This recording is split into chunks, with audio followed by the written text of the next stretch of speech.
Because resumes are sort of black and white, right? It's like I did this, I did this. Tell us what you love, tell us what you hate about resumes. What has been working? Do you have a scanning system, your ATS? Unfortunately, I don't have an ATS, so it's all hand. So you look at every resume? Every single one of them. And it's a lot of work. A human being, okay, this is a human being. There is no black hole. If you send a resume to HealthPoint and you've spelled something right, she'll actually look at it. I will. And a lot of times I tell people, I love your idea, but if you can rewrite, I'm always encouraging, rewrite the resume and send it back to me. And this is why.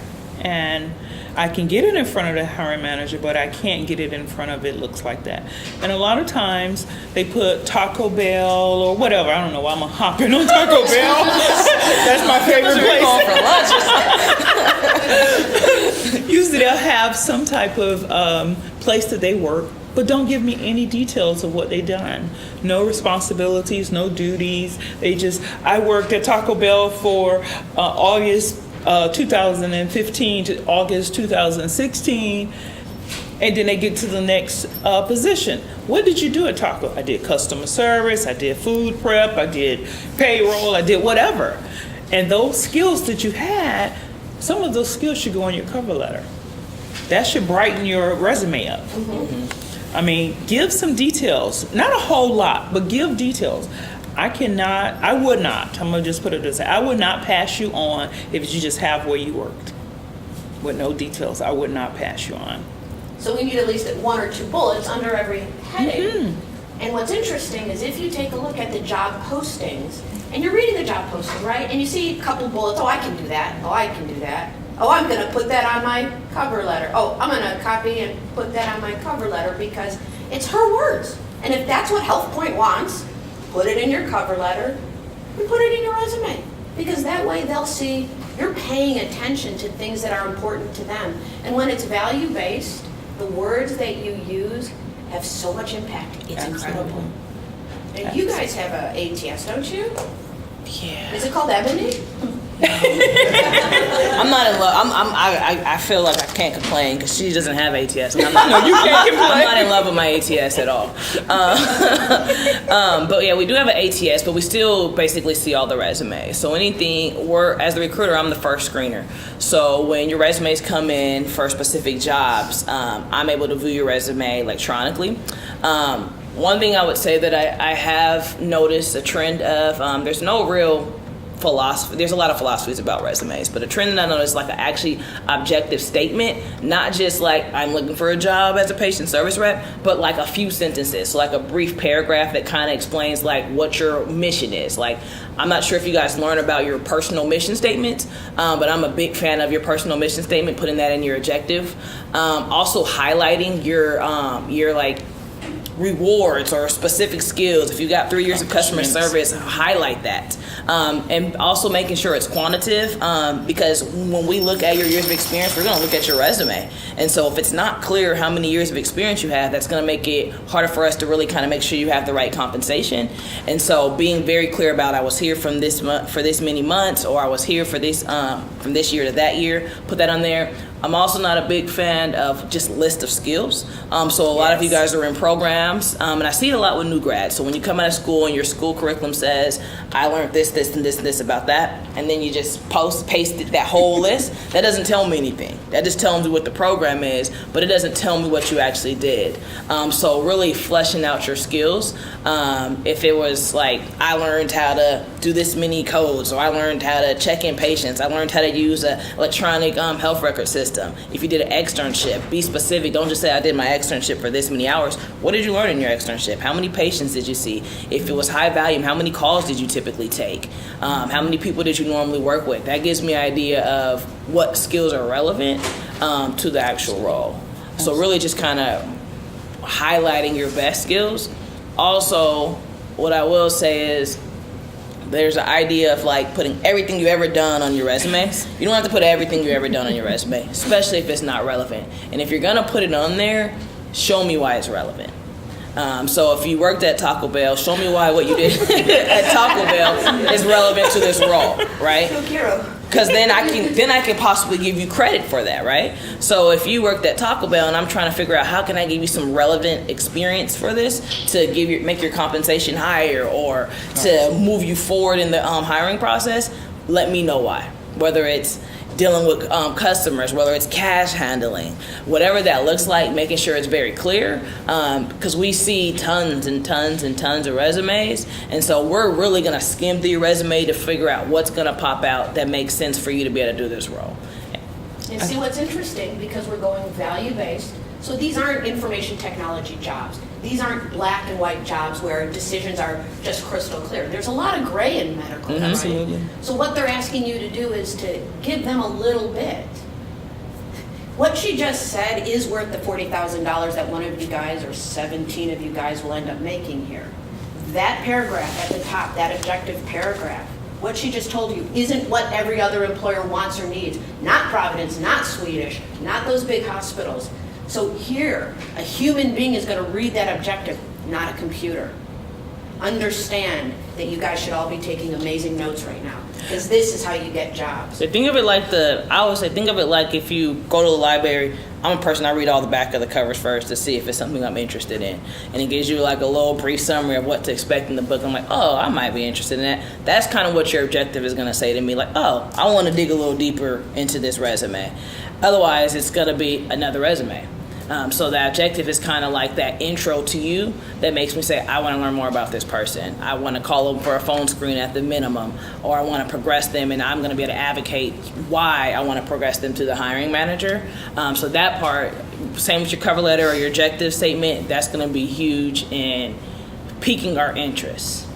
Now I got a sense with the way things are going. You make a lot of outbound phone calls, don't you, Jackie? I do. Matter of fact, coming in here this morning, I called 10 people this morning. I see about 1,000 resumes a week. Yeah. And a lot of them I reject because of some of the things that's on them. And one of my pet peeves is if you send me a resume and basically I can't open it because you got a PDF or some kind of Google or something like that, and it's not transferable to other sites. And if I can't open it, I can't see what you have. So I always, being the person I am, kind, loving, I email you back and say, listen, I can't open your email. Can you send me your resume out of text, not PDF, but a Word document? And I can get it on my phone, I can get it whatever. If you don't have that set up like that, and we keep going back and forth, I go forward. It's one of me, and it's 1,000 people a week. So most of the time when I source my resumes, it's only 5 minutes. So you got to capture me in 5 minutes. That long? Yeah. She was like, you're better than me. Yeah, really. And the reason I do that, I want to have them have the opportunity. I want you to draw me in. Mm-hmm. So you got to draw me in with your words. So if you're not drawing me in, then next. You know. So what I'm interested in hearing about are some of the things people inadvertently do on their resumes that are knockout factors. Wrong number, wrong email, because it bounced back.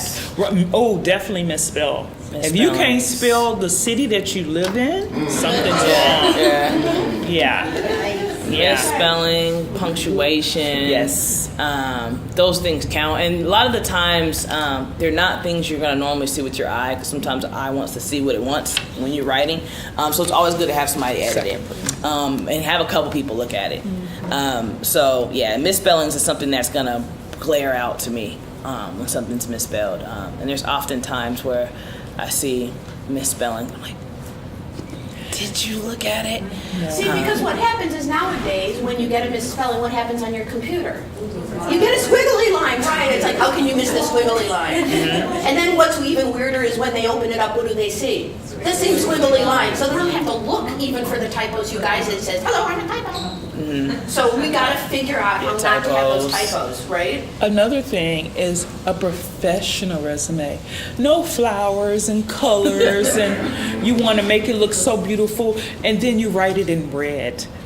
Oh yeah, don't do that. Well, that's the color of health, right? Blood. Yeah, but you're trying to get a professional job. So a professional job, I wouldn't send my resume in red and blue and all these other colors. Black and white is the standard. Yeah. Very professional.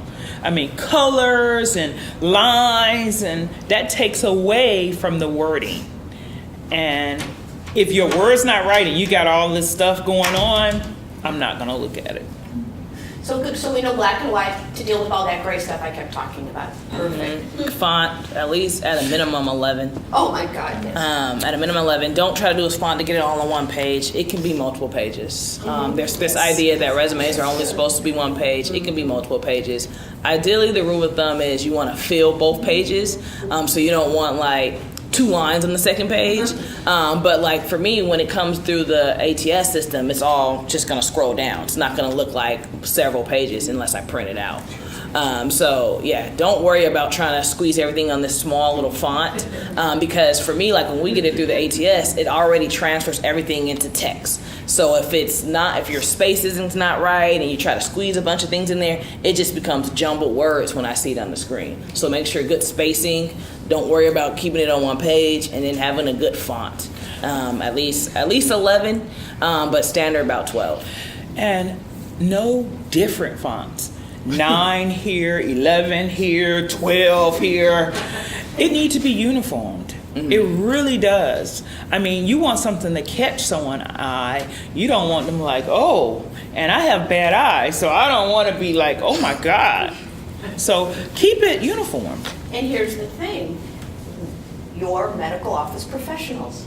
We have this expectation of you being able to format and to create a document that is professional.